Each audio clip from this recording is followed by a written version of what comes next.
ओम ब्रह्म सत्यम सर्वधा।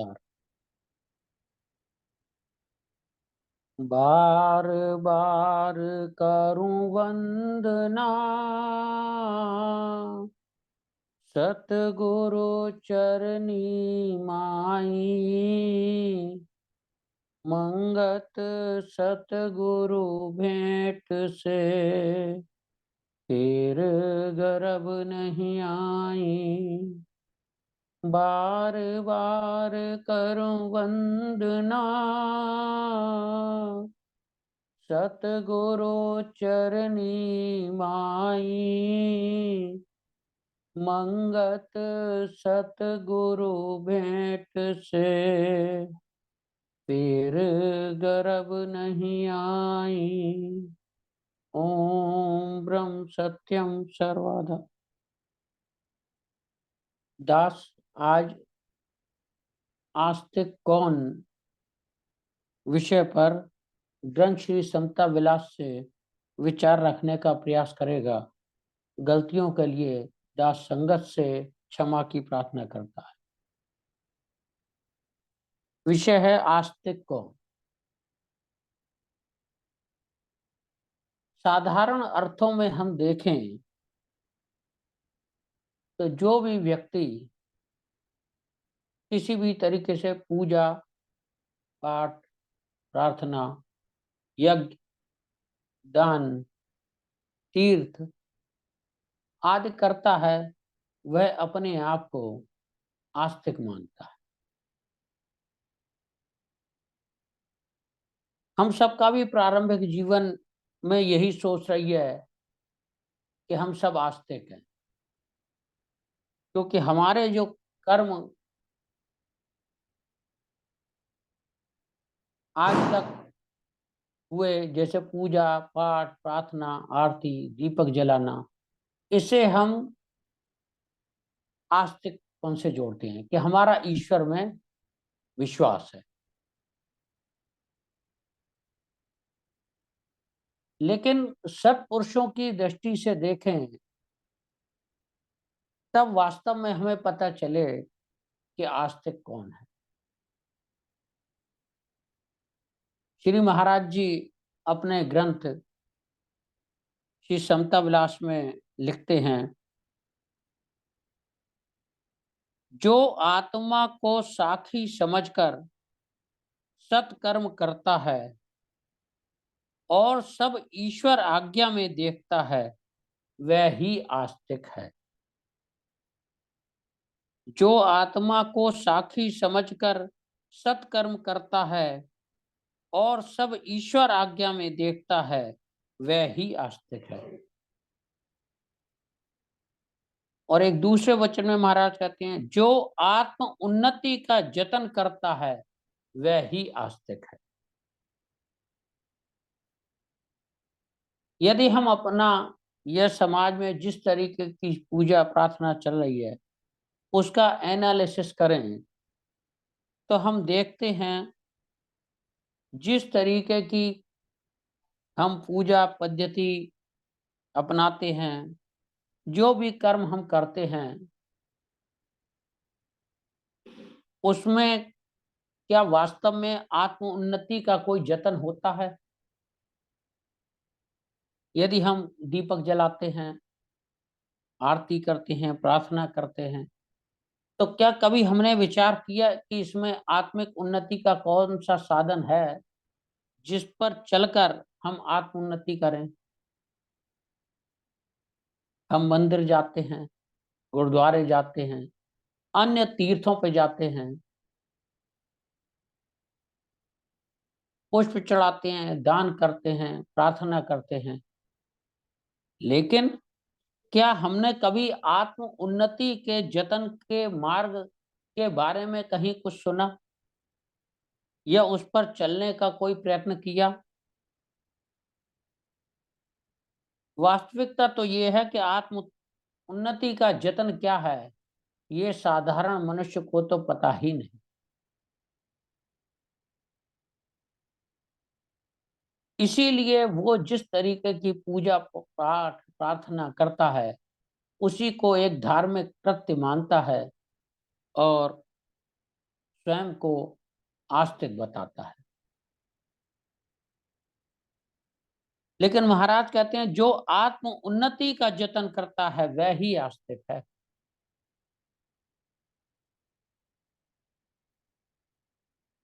अब आत्म उन्नति है क्या? महाराज ने आत्मिक उन्नति के 5 साधन, सादगी, सत, सेवा, सत्संग और सत्सिमरण, ये 5 नियम हम सबको बताए हैं। और इन पर पूर्ण श्रद्धा और सत पुरुषार्थ के साथ आगे बढ़ना ही आत्मोन्नति का साधन है।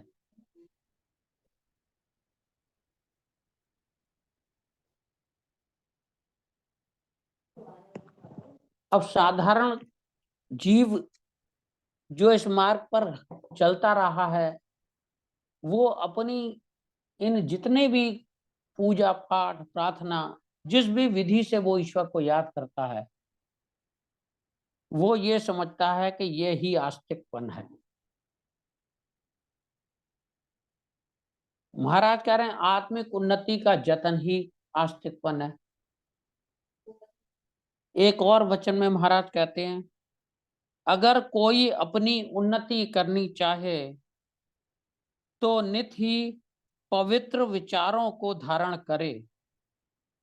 जो सत्पुरुषों की सत शिक्षा है, शुभ गुणों के धारण करने से बुद्धि निर्विकार होकर प्रभु परायण हो जाती है। सत की धारणा से सब पापों का नाश हो जाता है और निर्भय जीवन प्राप्त होता है। जितने भी शुभ गुण जिस गुणी पुरुष के अंतःकरण में स्थित हों, उतना ही वह सत्यवादी और ईश्वरवादी है। ईश्वर के मानने का यह सार नहीं कि अंतर से पाप कर्मों में आसक्त हो और बाहर से बहु प्रकार की पूजा धारण कर लेवे। इस भेद को जानना ही निर्मल विचार है। अब देखें जिस तरीके के हम कहते हैं कि आस्तिक हैं, तो हमारा भी जो महाराज का ये जो वचन है कि अंतर से तो पाप कर्मों में आसक्त हैं और बाहर से बहुत प्रकार की पूजा को हम सबने धारण कर रखा है। तो इस दृष्टि से देखें तो महाराज कह रहे हैं ये नास्तिकपन है।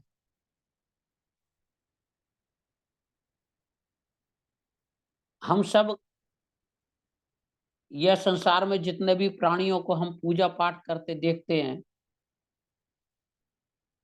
तो वो आस्तिक मानते हैं। महाराज कह रहे हैं आत्मिक उन्नति का जतन करता है वह ही आस्तिक है। जो पुरुषार्थ को छोड़कर देवी देवताओं के आश्रय रहता है वह ही नास्तिक और अज्ञानी है। तो एक तरफ तो हम अपने आप को आस्तिक समझ रहे हैं, लेकिन महाराज कह रहे हैं कि जो पुरुषार्थ को छोड़कर देवी देवताओं के आश्रय रहता है वह ही नास्तिक और अज्ञानी है। तो इस एनालिसिस से देखें तो जिस तरीके से लोग साधारण जीव जो अनेक तरीके की पूजा पाठ प्रार्थना करते हैं, महाराज कह रहे हैं कि ये वह ही नास्तिक हैं। इसके उलट महाराज कह रहे हैं अगर कोई अपनी उन्नति करनी चाहे तो नित ही पवित्र विचारों को धारण करे। कैसे पवित्र विचार? दया, सेवा, दूसरों के कल्याण की चाहना। इस तरीके के यदि हम शुभ गुण धारण करते हैं तो महाराज कह रहे हैं बुद्धि निर्विकार होकर प्रभु परायण हो जाती है। यानी कि जितने जितने अंशों में हमारे अंदर सतगुणों का प्रवेश होता है, हम उतने अंशों में आस्तिक होते हैं। आगे महाराज कह रहे हैं, ईश्वर एक शक्ति है जो निर्विकार, परिपूर्ण आनंद स्वरूप, सर्वव्यापक और सर्व आधार है। जब तक यह जीव उस शक्ति का विश्वासी नहीं होता, तब तक अनेक पाप कर्मों में संयुक्त होकर अधिक दुख पाता है। इस वास्ते निर्मल प्रभु विश्वास को धारण करके अपने पाप कर्मों से विजय हासिल करनी ही आस्तिकपन है। ईश्वर एक शक्ति है। हम देखते हैं समाज में सभी प्राणी अनेक प्रकार की पूजा करते हैं, लेकिन जब कोई कर्म करते हैं तो सोचते हैं ये कर्म मैंने किया। उसका विश्वास उस ईश्वर में न होकर अपने ऊपर होता है। महाराज कह रहे हैं, जो निर्विकार है, परिपूर्ण आनंद स्वरूप, सर्वव्यापक और सर्व आधार है। और जब तक जीव उस शक्ति का विश्वासी नहीं होता, तब तक अनेक पाप कर्मों में संयुक्त होकर अधिक दुख पाता है। तो साधारण जितने भी मनुष्य हैं, हम सबका भी प्रारंभिक जीवन ऐसा ही रहा है। अभी भी हमारा विश्वास कितना है, तो महाराज तो कह रहे हैं कि जितने जितने अंशों में शुभ गुण हमारे अंदर आते हैं, उतने हम आस्तिक होते हैं। तो ईश्वर सत विश्वास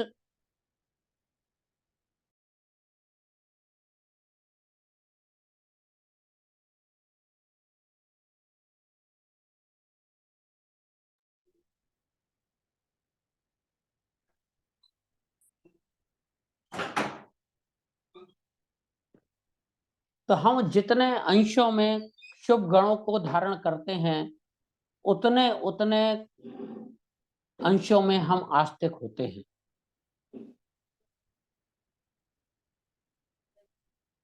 महाराज कह रहे हैं, जब तक जीव उस शक्ति का विश्वासी नहीं होता।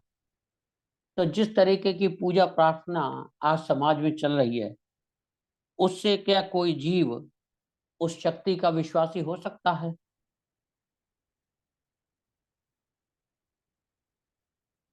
महाराज कह रहे हैं, उस शक्ति का विश्वासी नहीं होता, तब तक अनेक पाप कर्मों में संयुक्त होता है। तो हम एक तरफ तो पूजा पाठ प्रार्थना भी करते हैं, दूसरी तरफ अनेक तरीके के पाप कर्म भी करते रहते हैं। महाराज कह रहे हैं, ये ही नास्तिकपन है। इस वास्ते निर्मल प्रभु विश्वास को धारण करके अपने पाप कर्मों से विजय हासिल करनी ही आस्तिकपन है। यानी कि जब मेरे द्वारा सत्कर्म होंगे, तो महाराज कह रहे हैं कि ये पाप कर्मों से विजय हासिल कर लेगा, और इसी को महाराज कह रहे हैं, ये आस्तिकपन है। ईश्वर निष्कर्म और परम शांत स्वरूप है, और जीव कर्म संयुगत और नित्य ही अशांत है। ईश्वर निष्कर्म और परम शांत स्वरूप है। हम देखें सभी सत्पुरुषों का जीवन, चाहे कैसी भी परिस्थितियां रही, सत्पुरुष हमेशा यही कहते रहते थे कि देखो आनंद की बाढ़ आई हुई है। उनका जीवन का जब हम अध्ययन करते हैं तो देखते हैं उनका जीवन शांत स्वरूप था। और हम संसार में स्वयं अपने ऊपर जब नजर डालते हैं तो देखते हैं हमारा जीवन नित ही अशांत है।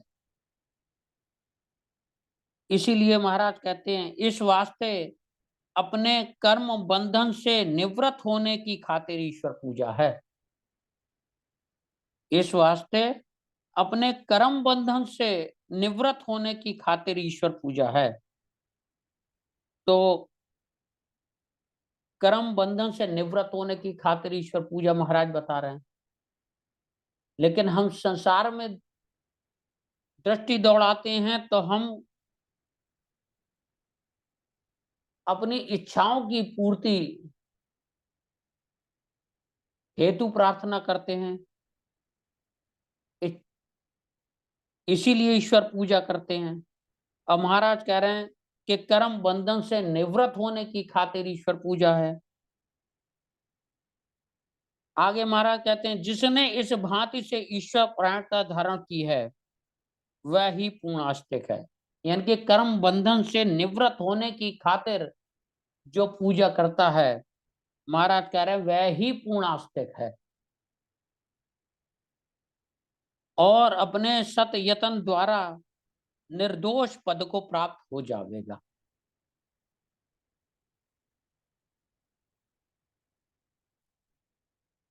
तो महाराज के इस वचन से हमें ये पता चलता है कि किस तरीके से समाज में आस्तिकपन का जो ढोंग है वो हमें दिखाई देता है।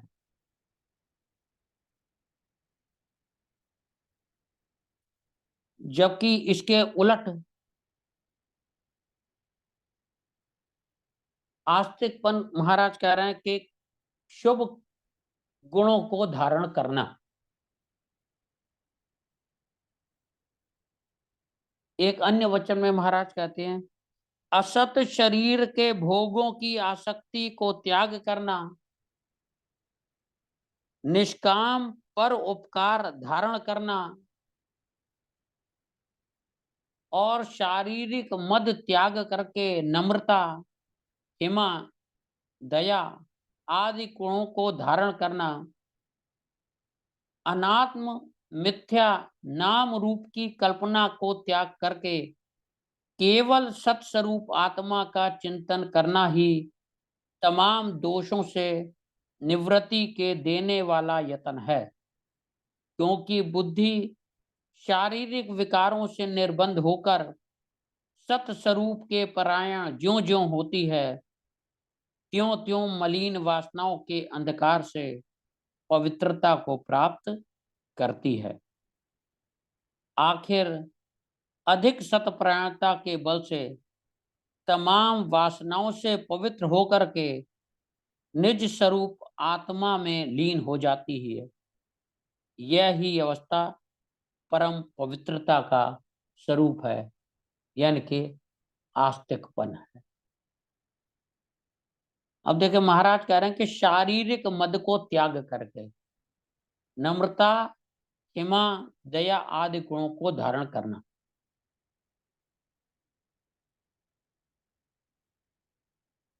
आज की जो संसारी पूजा है उसमें देखते हैं कि इन संसारी पूजा को धारण करके और हमारा मान मद बढ़ जाता है कि हम देखो कितनी पूजा करते हैं, हम प्रतिदिन मंदिर जाते हैं, हम एक सप्ताह में कितने व्रत करते हैं, आदि आदि। सेवा का हमें अहंकार हो जाता है और बाकी जितने भी हम अपनी दृष्टि से सत्कर्म मान के करते हैं उसके अहंकार में आ जाते हैं। और महाराज इसके विपरीत बात करते हैं कि शारीरिक मद त्याग करके नम्रता, क्षमा, दया आदि गुणों को धारण करना, ये आस्तिकपन है।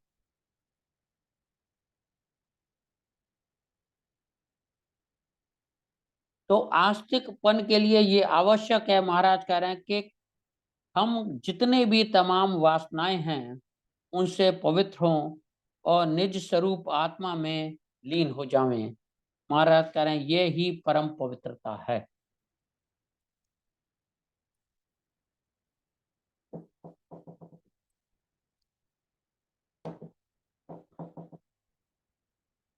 सार यह है कि जितना जितना वासना का त्याग अंतर में प्राप्त होता है उतना ही उतना अंदरूनी और बैरूनी रूप में आनंद प्राप्त होता जाता है। जितना जितना वासना का त्याग अंतर में प्राप्त होता है उतना ही उतना अंदरूनी और बैरूनी रूप में आनंद प्राप्त होता जाता है। यानी वासना की अधिकता असली नाश और भय के देने वाली है और परम पाप रूप है। वासना की निवृत्ति असली शांति और निर्भयपन के देने वाली है और परम धर्म है। यानी कि वासना का महाराज कह रहे अंतर से त्याग होना। जितनी वासना का अंतर से त्याग होगा, महाराज कह रहे उतना ही उतना अंदरूनी और बैरूनी रूप में आनंद प्राप्त होता जाता है। आगे कह रहे वासना की अधिकता असली नाश और भय के देने वाली है और परम पाप रूप है। वासना की निवृत्ति असली शांति और निर्भयपन के देने वाली है और परम धर्म है। यानी कि हमारी पूजा का जो आधार है होना चाहिए वो है वासना की निवृत्ति।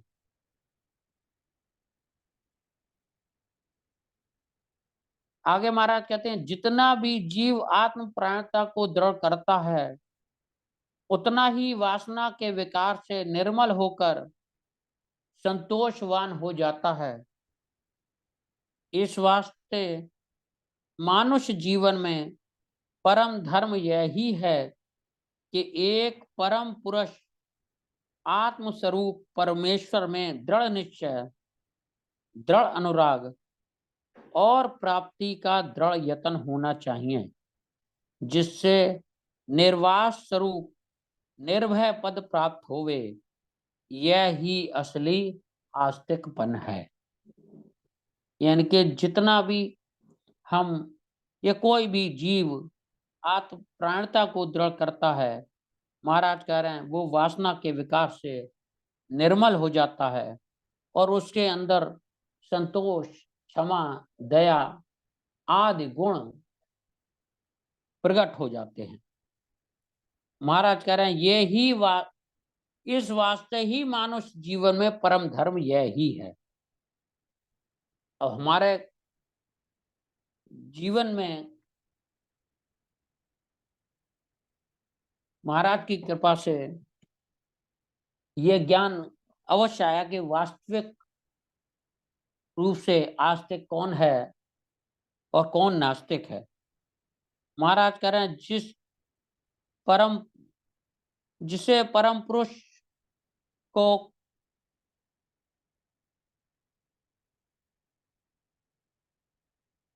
दृढ़ निश्चय, दृढ़ अनुराग, प्राप्ति का दृढ़ यत्न प्राप्त हो जाता है, वह निर्वास स्वरूप निर्भय पद को प्राप्त होता है। तो सही दृष्टि से देखें, सत्पुरुषों के जीवन से यदि हम विचार करें तो देखते हैं कि वास्तव में आस्तिक वही है जिसने अपने जीवन को पवित्र करने का सत यत्न धारण किया है, जो सत्पुरुषों के बताए हुए मार्ग पर चलकर अपने जीवन को जितने अंशों में धारण करता है वह उतने ही अंशों में आस्तिक होता है। ओम ब्रह्म सत्यम सर्वदा। दास से कोई गलती हो गई हो तो दास गलतियों की संगत से क्षमा की प्रार्थना करें। ओम